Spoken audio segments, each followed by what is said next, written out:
Bonjour à tous et à toutes et bienvenue dans Ultra Endurance Podcast. Salut. On est super contents, Guillaume et moi, de vous retrouver pour ce nouvel épisode.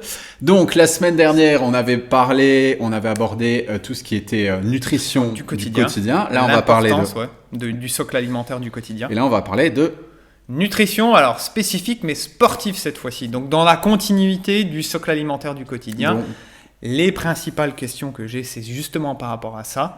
Donc on avait dit l'importance du socle alimentaire du quotidien pour justement apporter de l'énergie, mais aussi préparer son système digestif à avoir ce confort digestif à l'effort. Et là aujourd'hui, c'est plus dans la continuité, c'est comment bien s'alimenter pendant une épreuve sportive. Ok. D'ultra endurance. Donc on va en gros aborder comment s'alimenter sur un effort. À l'effort, voilà. À l'effort. Donc avant qu'on commence, par contre, petite chose super importante, les amis, si vous pouvez mettre un like, si vous pouvez mettre un j'aime, ça dépend sur la plateforme sur laquelle vous l'écoutez. Ça aide à faire connaître. Voilà, si vous pouvez mettre aussi des avis en fonction de la plateforme où vous l'écoutez, si vous pouvez aussi partager notre travail, bien sûr, si vous l'appréciez.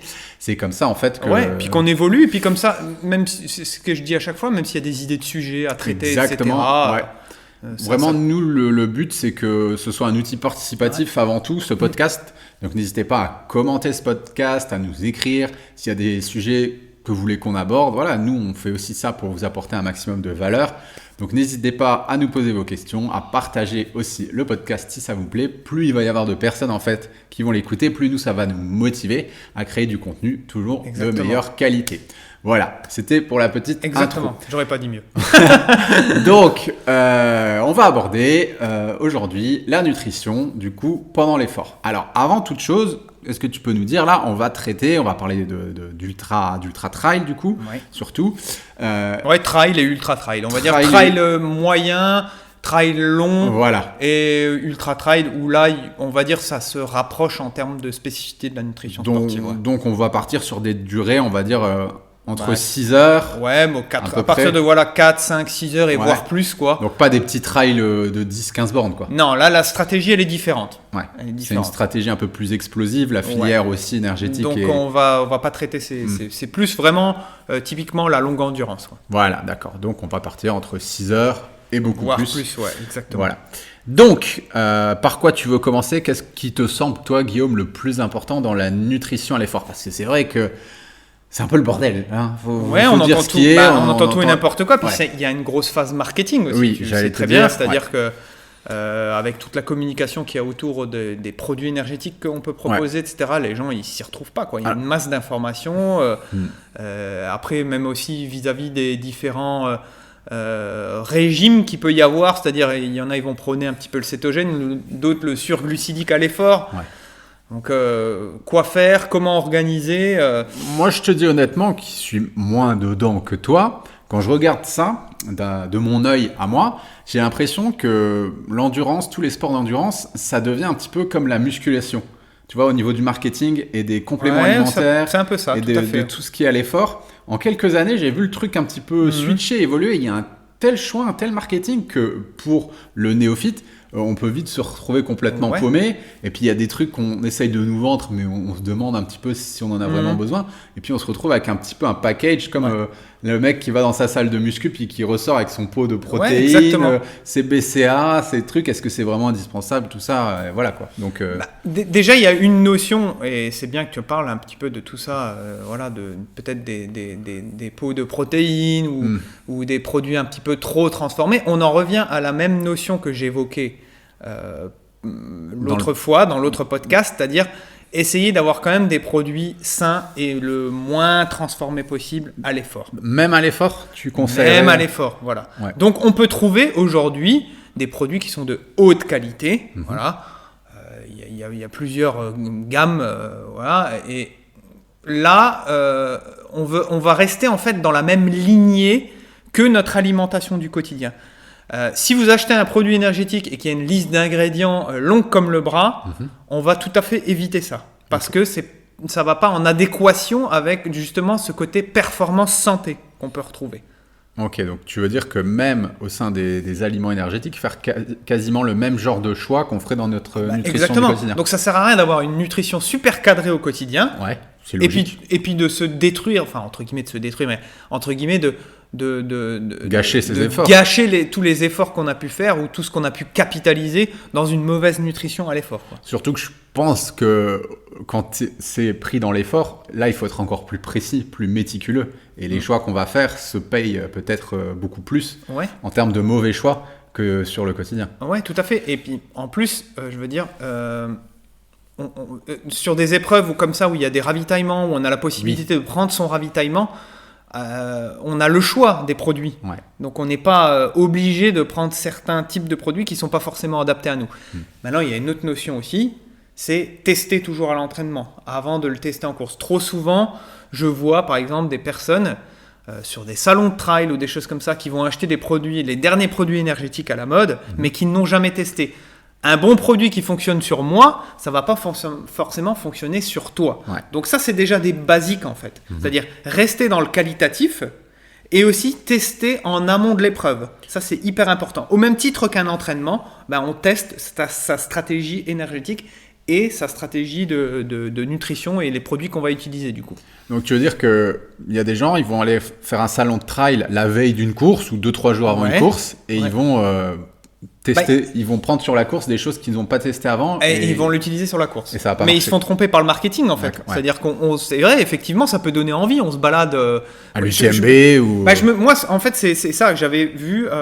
C'était principalement, j'avais vu ça quand j'avais fait l'Ultra Race à Annecy. Et donc il y a un petit salon de trail. Ouais. Et c'est à ce moment-là que je m'étais rendu compte que beaucoup de personnes achetaient des produits énergétiques le jour J, enfin la veille de la course. Sans les avoir testés. Sans les avoir testés. Alors, bien évidemment, il y a tout un panel, mais on se fait tromper peut-être des fois par le marketing. Et même, comme je le disais, un produit qui semble très correct, qui est correct sur le papier, ne va pas forcément fonctionner avec vous, avec votre système digestif, etc., etc. Donc, même si un produit est bon, c'est pas forcément le bon pour vous, quoi, en fait. Ouais, donc c'est vrai qu'à l'effort, le système digestif, vu qu'il peut y avoir une inflammation, un processus d'ischémie, comme tu l'as déjà parlé, et il faudra être un peu plus pointilleux et ça peut être plus réactif qu'en temps normal. Exactement. Et puis des choses qui peuvent nous aller peut-être dans notre quotidien ne vont pas forcément nous aller à l'entraînement. Selon la sensibilité individuelle, selon aussi le goût et les envies, ça c'est une notion qui est importante. On l'oublie, c'est-à-dire que on prend des produits énergétiques ou des préparations énergétiques, il faut que ça nous donne envie en fait. À chaque fois, si on prend son ravitaillement, on se dit je dois manger ça, ça me donne pas trop envie. Le côté plaisir, même dans une épreuve longue comme ça, et même si c'est le côté performance, il faut quand même qu'il soit là. Donc on peut trouver des choses bien qualitatives, gustativement parlant aussi, qui sont bonnes, mais pareil, il faut le tester toujours. Ok. Donc par rapport à ces listes d'ingrédients à rallonge, des choses comme ça, ou des produits un petit peu marketing, comme tu les appelles, est-ce qu'il y a des choses qu'il faut vraiment éviter ? Comment faire ces choix en fait ? Qu'est-ce que tu peux nous dire par rapport à ça ? Moi, je sais pas, je me mettrais dans la peau de quelqu'un qui ne connaît pas trop, face à cette multitude de choses qu'il y a. Qu'est-ce que tu pourrais nous dire pour... Alors déjà, sur un effort long comme ça, on va éviter tout de suite. Alors aujourd'hui, il y a peut-être une mode au gel énergétique parce que c'est peut-être facilement assimilable, etc. Mais ça, c'est vraiment, entre guillemets, des choses qui sont assez riches en glucides et en glucides rapides. Donc sur une épreuve longue, c'est plutôt délétère si on va le consommer tout de suite en début d'épreuve, quoi. Donc ça, on peut le garder éventuellement, le gel énergétique, en gage de sécurité, si on a vraiment un très très gros coup de moins bien, ou si on veut monter peut-être un col et puis qu'on sent que ça va pas, etc. Ou alors plutôt le garder en fin d'épreuve.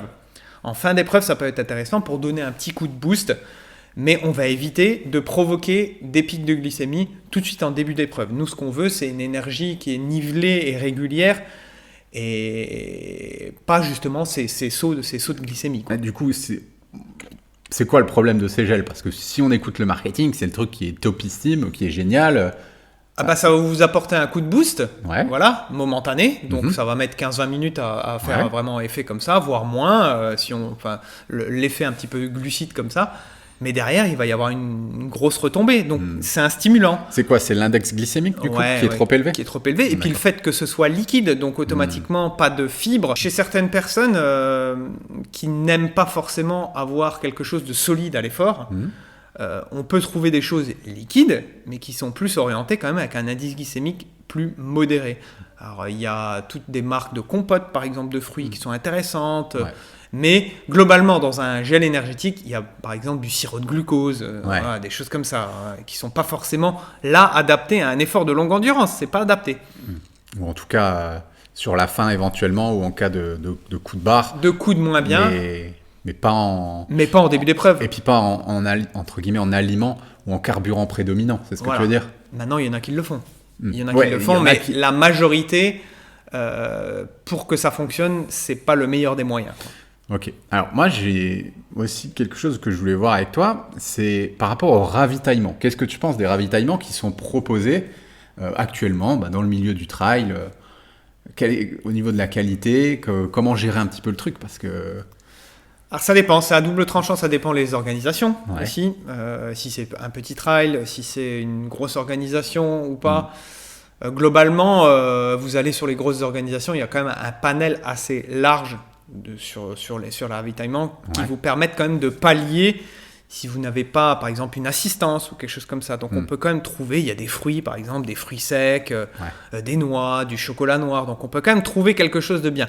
Maintenant, bien évidemment, il y a du saucisson, du fromage, il y a des Moi, je me rappelle des tucs à l'époque, c'était il y a 7-8 ans. On allait sur des trails, tu te souviens, il n'y avait rien. Il n'y avait pas de fruits, il n'y avait que des tucs, du saucisson et du coca. Heureusement qu'on avait nos ravitaillements, mais... ça a quand même changé, ça a quand même évolué, je trouve, dans le bon sens, selon les organisations, bien sûr. Il y a aussi du salé, par exemple, sur ces ravitaillements-là, sur, par exemple, des ultras. Je me souviens, la Diagonale des Fous, il y a de la patate douce. Voilà, on peut avoir accès à du riz, même de la protéine animale, pour ceux qui en mangent, du poulet, des choses comme ça, si on veut faire des plus grosses pauses. Donc ça, c'est peut-être c'est intéressant, mais... Je trouve que globalement, ça s'est quand même bonifié. Maintenant, il y a toujours des produits qui sont, entre guillemets, à éviter ou à proscrire, quoi. Donc par rapport à ça, ça peut être aussi un petit peu compliqué. On est en plein effort.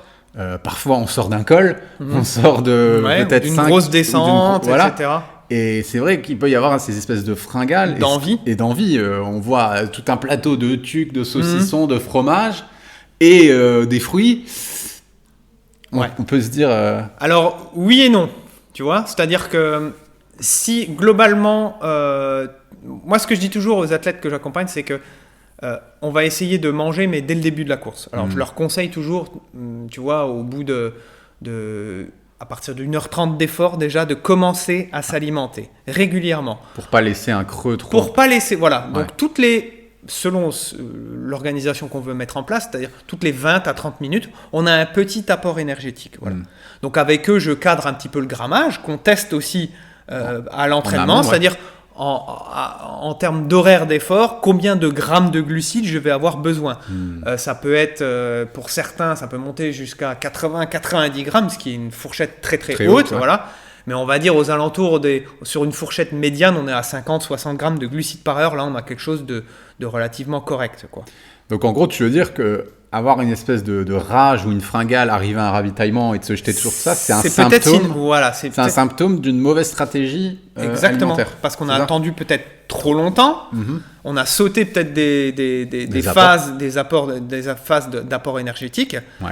Et donc, pour l'apport énergétique en soi, ça peut être par exemple le coupler à une boisson énergétique qui va apporter des glucides facilement assimilables, des vitamines, des minéraux aussi, et par exemple une demi-barre énergétique. Là, on est sur un ratio en gros aux alentours de ce que je te disais, c'est-à-dire 50 à 60 grammes de glucides par heure. On peut facilement y arriver grâce à ces stratégies-là.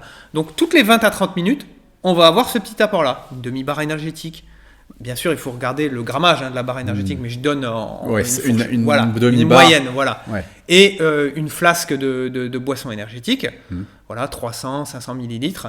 Là, par heure d'effort, on arrive à avoir cette ration-là. Et là, logiquement, on devrait ne pas avoir de problème de fringale. Ok, donc là, tu as parlé d'un truc qui me fait tilt, super intéressant, c'est le côté, la boisson du coup isotonique. Ouais. Qu'est-ce que tu peux nous dire, enfin, qu'est-ce qu'il faut dans ce genre de boisson? Qu'est-ce que toi tu regardes? Peut-être qu'est-ce que toi tu te fais aussi, ça peut être... Alors là, pareil, c'est très très individuel. Ouais. Je conseille certaines gammes de produits aux athlètes que j'accompagne par rapport à mes propres tests, mais moi... Certaines boissons fonctionnent sur moi et sur certains athlètes, il y a ce fameux dégoût un petit peu du sucré, etc. Ouais. Donc pareil, dans la boisson, on va être sur la même lignée. On va avoir quelque chose qui va avoir un indice glycémique modéré et surtout un dextrose équivalent qui est relativement modéré. Ça, les fabricants ne le disent pas trop souvent. Ouais. Il y a très peu de marques qui le disent.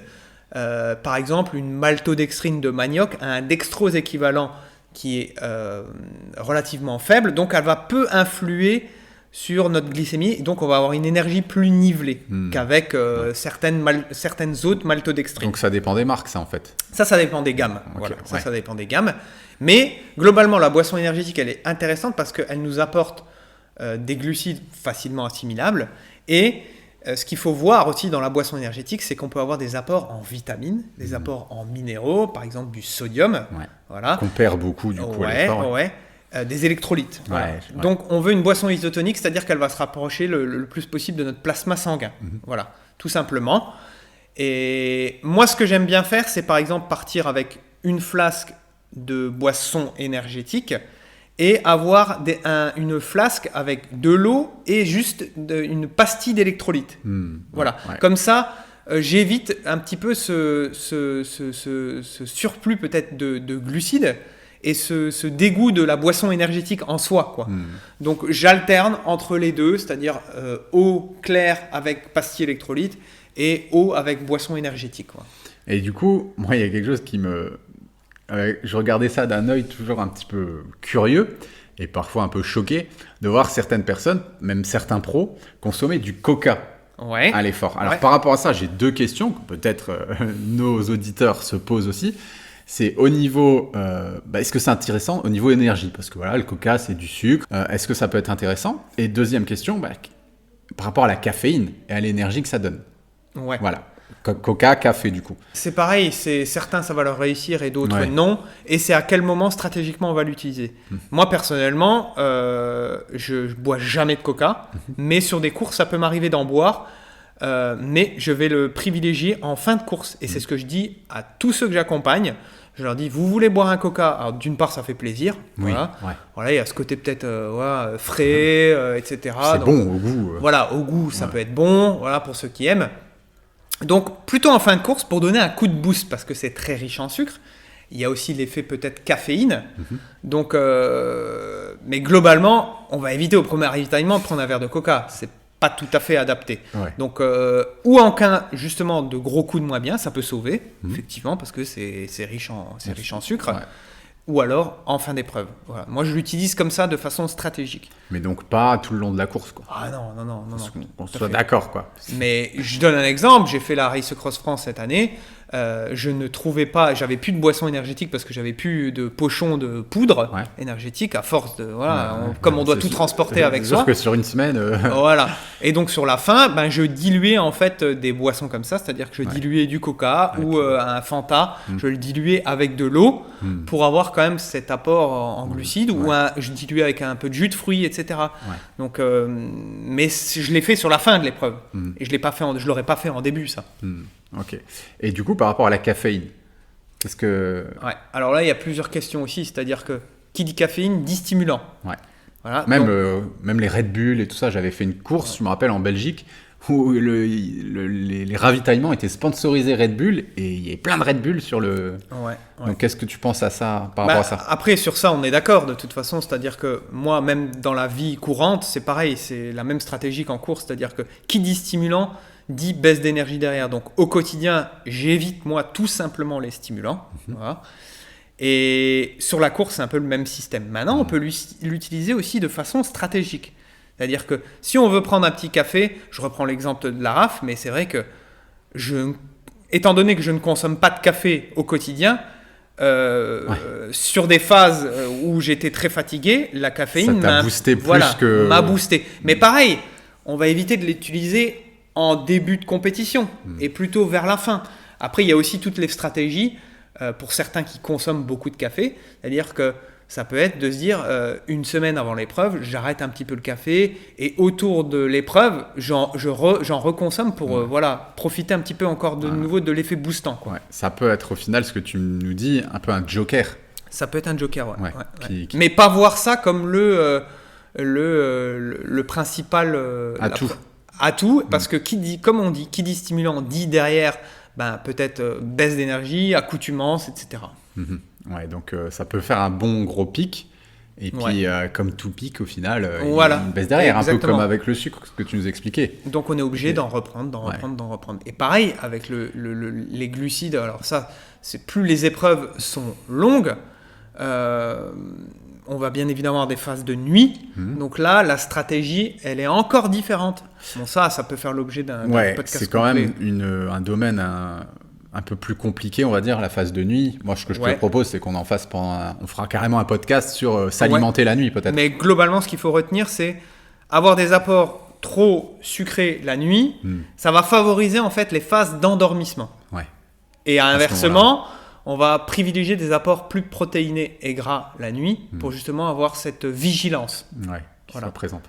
Donc, typiquement, on va éviter des gels énergétiques en pleine nuit si on veut pas s'endormir sur le sentier. C'est quoi, ça perturbe le système hormonal du coup? Ouais, il y a tout ce qui est au niveau lié par rapport aux hormones de l'endormissement, etc. Donc, donc ça, on en parlera, je pense, carrément dans peut-être un format un peu plus court. Ok, du coup, qu'est-ce que tu penses au final, toi, on a parlé des ravitaillements tout à l'heure, mais des ravitaillements, on va dire, perso, le fait de manger salé, peut-être de se faire des vrais repas. Comment... pareil, plus l'épreuve est longue et plus c'est intéressant d'avoir des apports entre guillemets salés et diversifiés. Donc pour casser un petit peu la monotonie qu'on peut retrouver dans les barres énergétiques, alors même si on a sélectionné nos produits énergétiques avec soin et qu'on les aime, à un moment donné on a envie d'autre chose. On ressent du dégoût fait. Voilà. Même s'il y a certaines marques aujourd'hui qui font des barres salées, etc. Bon, on a envie, entre guillemets, d'avoir de l'alimentation. Voilà. Donc, plus l'épreuve elle est longue, on va avoir des bases de vie, en général. Si on a la chance d'avoir une assistance, on peut se faire ramener nos propres préparations par l'assistance. Ce qui fonctionne bien et ce que j'ai déjà testé, c'est par exemple des purées de patates douces, du riz un petit peu salé avec de l'huile d'olive. Ça peut être aussi des gâteaux énergétiques qu'on a préparés par soi-même. J'aimais bien me faire, par exemple, le dernier ultra que j'avais fait, on avait testé des crêpes à la farine de patates douces. Ouais, super. Et en plus, c'est bien parce que il y a un peu d'œuf dedans. Des lipides. Il y a des glucides aussi de très bonne qualité. Donc, il y a le côté salé. Je mettais de la purée d'amande dessus. Oui, Voilà. C'est quand même plus riche, on va dire, en calories. On avait quelque chose de correct, mais c'est intéressant ça. Et comme je le disais, sur la Réunion, c'était gargantuesque là. Ou même à la Transgran Canaria, on avait rigolé avec mon ami Émir avec qui on l'avait fait. Il y avait une paella sur un des derniers ravitaillements. Est-ce que... Ouais, bon après, il faut pas trop s'arrêter si on commence à manger. Après, c'est une marche gourmande. Après, je pense en quantité adaptée, ça peut être intéressant. Après, à tester les fruits de mer, etc. Faut peut-être pas surcharger non plus le système digestif et faire des épicé, repas frugaux. Éviter ce qui est un peu enflammable. En gros, quand j'ai la chance d'avoir une assistance, j'évite tout simplement ce qu'il y a sur le ravitaillement parce que je ne connais pas. Et puis tu sais pas ce qu'ils mettent dedans. Voilà, maintenant quand on n'a pas forcément la chance d'avoir une assistance, on va s'orienter vers des produits quand même les plus... avec le moins de transformation possible, les plus brutes. On prend pas de risque au final. On prend pas de risque. Ça peut être un bouillon aussi. Ça, c'est très bien aussi. J'allais t'en donc parler. Des bouillons de légumes, ils font des soupes de vermicelles sur les ravitaillements. Donc le côté salé, chaud, la nuit, ça peut être très très intéressant ça. Donc de rajouter ça. Et ça fait partie de la stratégie de son roadbook nutrition, quoi. Moi, c'est vrai que j'avais fait 60 bornes la dernière fois, là, cet hiver. Et je m'étais fait ça, des bouillons, tu sais, avec des pâtes, des vermicelles de riz. J'en avais mis un petit peu, j'avais fait un petit bouillon comme ça, avec du miso dedans. Donc génial pour au niveau des probiotiques, le système digestif. Ça m'avait redonné une pêche. Et vraiment, j'avais super bien réussi ce défi, on va dire, grâce à ça. Et voilà, en hiver, je pense que c'est quelque chose que je mettrais dans ma stratégie, quoi. Exactement. Et ça apporte, ça diversifie. C'est-à-dire qu'il y a aussi... plus l'épreuve elle devient longue, plus on a entre guillemets, besoin aussi d'apport en protéines. Ça, c'est très important. J'allais te dire, ouais. Pour retarder la fatigue musculaire, la casse musculaire, aussi pour tout ce qui est système nerveux. Mais ça peut être... Alors, moi, ce que j'aime bien faire, c'est par exemple, dans ma boisson énergétique, ça, je ne l'ai pas dit avant, mais rajouter... Alors, il y a une controverse un petit peu par rapport au BCAA, certains disent que ça... Mais c'est une solution palliative parce que ça permet de compenser le fait qu'on n'a pas d'apport réellement en protéines facilement assimilables. Enfin, c'est une protéine facilement assimilable, c'est des acides aminés essentiels ramifiés. Mais consommer, par exemple, comme on le disait, du poulet ou du thon ou des fruits de mer, des choses comme ça, c'est peut-être un petit peu plus compliqué. Donc, avoir recours ponctuellement à un apport en BCA dans sa boisson énergétique ou tout simplement... Voilà, se faire sur un ravitaillement, ça peut être un fruit écrasé avec un peu de compote ou un petit yaourt végétal et puis on rajoute un peu de BCA. Là, on a quelque chose de correct. C'est à tout à chacun d'essayer de trouver entre guillemets quelque chose qui lui fait plaisir et qui lui donne envie. Moi, je me souviens qu'à chaque fois sur les ravitaillements, j'ai envie d'y aller en fait. J'ai envie d'y aller parce que je sais que je vais retrouver d'une part mon assistance et ça fait plaisir, mais quelque chose qui va me changer de mes apports alimentaires pendant la course et quelque chose qui me fait envie. Je sais que je vais avoir ma petite crêpe ou autre. Donc c'est important ce côté-là aussi, toujours ce petit côté récompense et qui fait du bien au moral. Presque, c'est motivant en fait. Ah aussi, ouais, tout à fait, ouais. Alors il y a un point que je voulais voir aussi super important avec toi, dont on parle déjà depuis quelques années. On s'est aperçu de ça en faisant différents tests, et puis là, le fait qu'on s'est quand même pas mal retrouvés et puis qu'on va courir ensemble, c'est ce côté où moi, ce que j'ai déjà remarqué quand je vais courir avec des athlètes ou des trailers qui n'ont pas forcément une alimentation du quotidien qui soit aussi cadrée que la tienne ou que la mienne. Voilà. Parce que c'est vrai que aussi bien toi que moi, on est quand même assez méticuleux sur tout ça. C'est notre travail très et puis on est passionné. Mais moi, ce que j'ai remarqué, c'est que souvent, quand j'allais courir avec des trailers, 3-4 heures, tu sais, les sorties dominicales, et je les voyais s'alimenter très régulièrement. Voilà, ça me choquait un petit peu, je voulais qu'on en parle. C'est-à-dire, je mange mes barres, 1, 2, 3 barres, un gel dès le départ, etc. Puis je les voyais à chaque montée, et toutes les demi-heures, manger ces trucs-là. Et moi, souvent, ils me disaient, mais t'as rien. Moi, je débarquais, en plus, moi j'habite dans le sud, donc je venais souvent torse nu, en short, et puis ils me disaient, mais t'as rien à boire, t'as rien à manger, qu'est-ce qui t'arrive ? Donc il y a toujours 1 ou 2 fontaines, donc pour l'hydratation. Mais moi, je mange rien, en fait, pendant 3-4 heures. Et c'est vrai qu'on a très souvent fonctionné comme ça. Dès le début d'ailleurs. Dès le début de notre expérience, on a essayé au maximum de retarder ou de diminuer cette dépendance au sucre. Parle-nous-en, en quoi c'est bénéfique.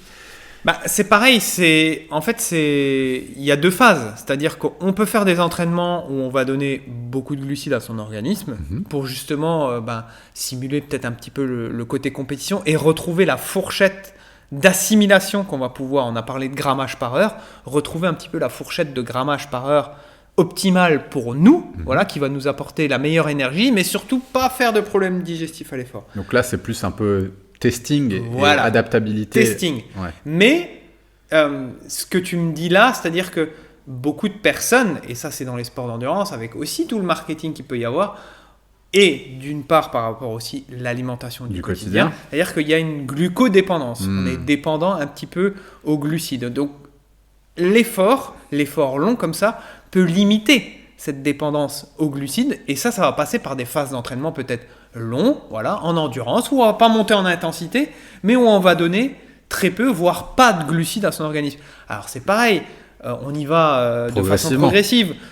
Certains athlètes que j'accompagne, je leur dis essaye 2-3 heures, tu prends de l'eau, etc. Mais tu essayes de ne pas t'alimenter ou d'avoir des apports très faibles en glucides. Au début, c'est compliqué. Et puis après, ils se rendent compte que une fois que la phase est passée et qu'on active cette lipolyse, l'utilisation des graisses comme source d'énergie, on peut aller très très loin. Donc, sans rentrer dans le cadre peut-être cétogène extrême, mais on peut quand même avoir des grands bénéfices en fait à limiter à l'entraînement ces glucides.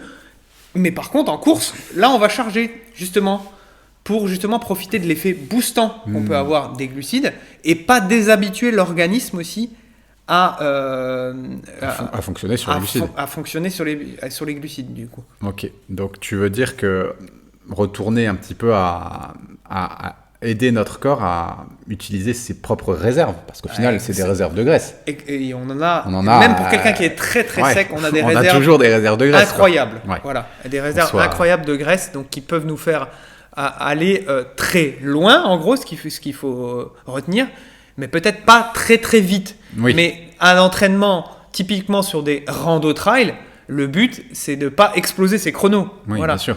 Donc, on est dans cette phase de lipolyse, c'est le but. Ouais. On va être à basse intensité et on va éviter de surglucidifier sa sortie et justement d'habituer son corps à utiliser plus les graisses comme source d'énergie. Je veux dire qu'aujourd'hui, avec le marketing qu'il y a autour des sports d'endurance et notre alimentation du quotidien, qui est de toute manière, on l'a déjà dit dans un précédent podcast, un peu surglucosé parce qu'il y a du sucre rajouté dans tous les sens. Très orienté glucides, ouais. Et on rend un petit peu notre métabolisme ou le fonctionnement de notre physiologie interne un peu feignant.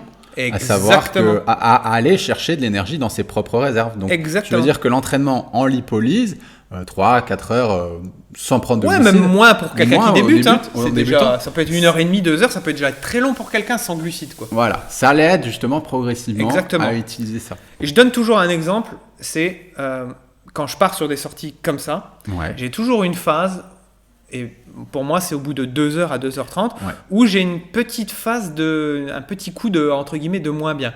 Mais j'ai l'impression que c'est très psychologique. Et que, en fait, en résistant un petit peu à ce passage-là, on va dire, de moins bien, le corps, il se dit Guillaume, il me donne plus rien. En fait. Il me donne plus rien, donc je vais devoir aller chercher l'énergie autre part. Et il active justement davantage cette phase-là, donc d'utiliser une autre source d'énergie plutôt que la glucodépendance, comme on l'a dit. Et j'ai l'impression que je pourrais aller très très très très loin. Donc aujourd'hui, je me surprends à faire des sorties très très longues, sans glucides. Oui. Maintenant, quand je veux être dans cette notion de performance, si j'ai typiquement une séance de très haute intensité, etc., là on parle de périodisation, mais ça peut faire l'objet d'un podcast aussi complet. Là, je vais avoir un apport en glucides plus important pour être dans cette notion de performance. Alors, est-ce qu'il n'y a pas aussi une notion de peur ? Peut-être même le fait qu'il serait intéressant d'utiliser des outils de préparation mentale. Là, à ce moment-là, ce que tu fais un peu plus dans tes coachings, toi, vu que c'est holistique, je travaille sur les deux. Mais des fois, j'ai l'impression que les gens, entre guillemets, ils ont peur de manquer, peur de manquer de sucre.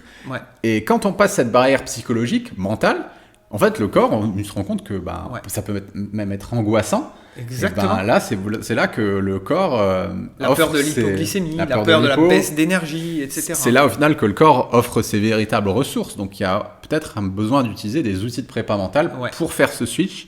Et après, s'offre à nous nos véritables capacités. Exactement. Et c'est ce que je dis toujours, c'est aussi assimiler la sensation qu'on va pouvoir retrouver. C'est-à-dire que si on a l'habitude de ces petites sensations-là de, entre guillemets, de baisse de glycémie, etc., et qu'on arrive à passer outre, les prochaines fois, ce sera beaucoup plus simple. Alors que les premières fois, on va se dire, qu'est-ce qui se passe ? Ok, du coup, je pense qu'on a pas mal balayé le sujet. Maintenant, qu'est-ce qui se passe à la fin d'une épreuve ?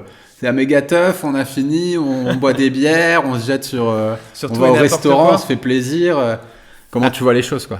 Moi, personnellement, comment je vois les choses, c'est que et j'ai travaillé dans le milieu du foot, donc j'ai côtoyé directement parce que je faisais les déplacements, etc. Les matchs, quoi. Et voilà, les matchs. Et les joueurs donc demandaient souvent, réclamaient des pizzas après le match, etc.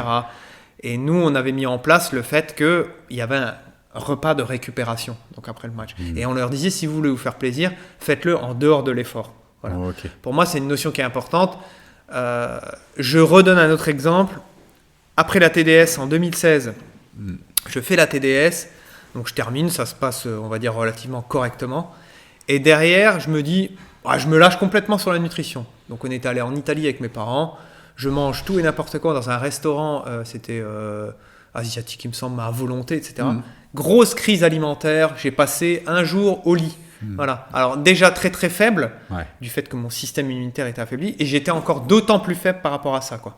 Donc, après l'effort, on essaye d'avoir une alimentation qui est équilibrée, cadrée quand même. Et juste après, tu veux dire juste après, il faut éviter quand même. La fenêtre tout de suite derrière, d'éviter de manger tout et n'importe quoi pour mieux récupérer, quoi.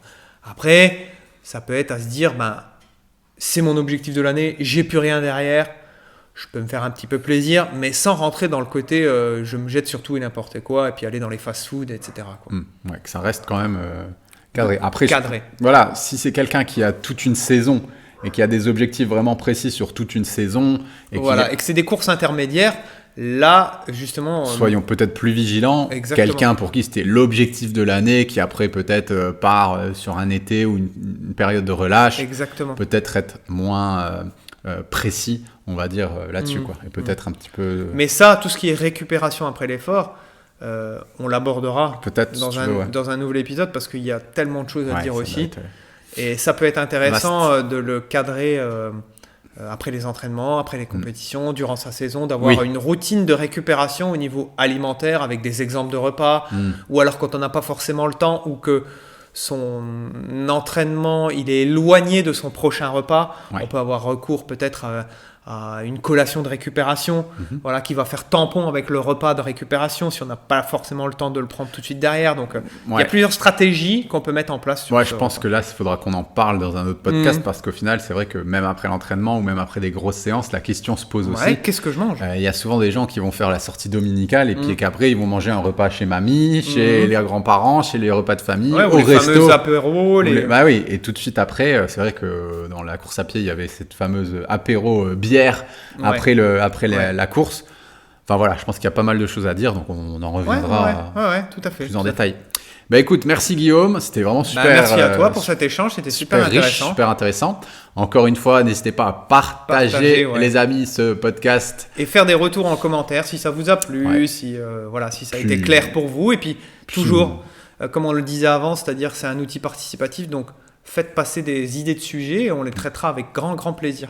Et même si vous avez des questions sur le podcast, là, si ça a manqué de précision sur certains points ou si par rapport à votre expérience personnelle, vous avez pu tester certaines choses qui peut-être contredisent ce qu'a pu nous expliquer Guillaume ou qui au contraire affirment ce qu'a dit Guillaume. Je sais pas, moi je vous donne un exemple de la lipolyse et tout ça. Allez-y, on est là aussi. La critique est constructive. Exactement, pour débattre. On ne pense pas avoir la vérité. Non. Et puis on est tous différents, donc si ça peut aussi aider d'autres personnes, ça peut être intéressant d'avoir vos retours. Voilà, en tout cas, nous vous envoie plein d'ondes positives et puis peut-être à bientôt sur une épreuve, qui sait. Ciao, salut.